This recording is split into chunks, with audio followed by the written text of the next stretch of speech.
Municipal Panchayati Raj GHMC అధికారులతో CM Revanth Reddy సమీక్ష సమావేశం నిర్వహించారు. వీధి దీపాల నిర్వహణ కోసం పెద్ద కంపెనీల నుంచి టెండర్స్ ఆహ్వానించారని సీఎం రేవంత్ రెడ్డి సూచించారు.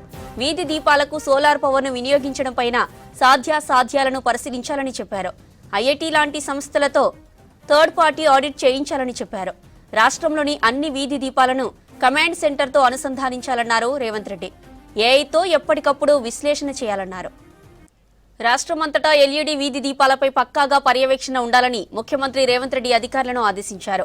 అన్ని గ్రామాల్లో వీధి దీపాల ఏర్పాటు, వాటి నిర్వహణ బాధ్యతలను సర్పంచులకే అప్పగించాలని ముఖ్యమంత్రి ఆదేశించారు.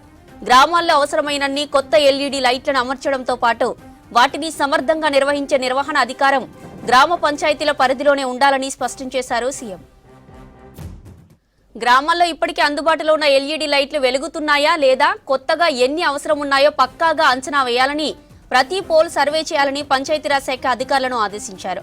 రాత్రిపూట ఎల్ఈడీ లైట్లు పనిచేయడంతో పాటు పగటిపూట దుర్వినియోగం కాకుండా పర్యవేక్షణ ఉండాలని, అన్ని గ్రామాల ఎల్ఈడీ డాష్ బోర్డు మండల స్థాయిలో ఎంపీడీఓ పర్యవేక్షణలో ఉండాలని చెప్పారు. ఇక జిల్లాలో అడిషనల్ కలెక్టర్కు ఈ బాధ్యతలు అప్పగించాలన్నారు.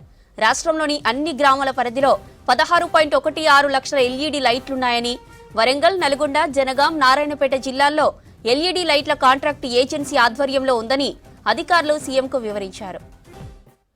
రాష్ట్రంలో అన్ని ఎల్ఈడీ లైట్లను హైదరాబాద్లోని కమాండ్ కంట్రోల్ సెంటర్తో అనుసంధానం చేయాలని ముఖ్యమంత్రి ఆదేశించారు.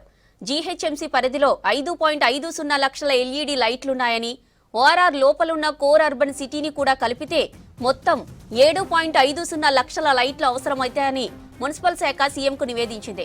గతంలో ఉన్న ఏజెన్సీ కాంట్రాక్టు ముగియడంతో ఇప్పుడు చాలా చోట్ల లైట్లు వెలగడం లేదని, నిర్వహణ కూడా సరిగా జరగలేదని అధికారులు నివేదించారు. కోర్ అర్బన్ సిటీ పరిధిలో జీహెచ్ఎంసీతో పాటు కొత్తగా చేరిన కార్పొరేషన్లు, మున్సిపాలిటీలు, గ్రామాలన్నింటినీ పరిగణలోకి తీసుకుని ఎల్ఈడీ లైట్ల అవసరాన్ని అంచనా వేయాలని సీఎం ఆదేశించారు.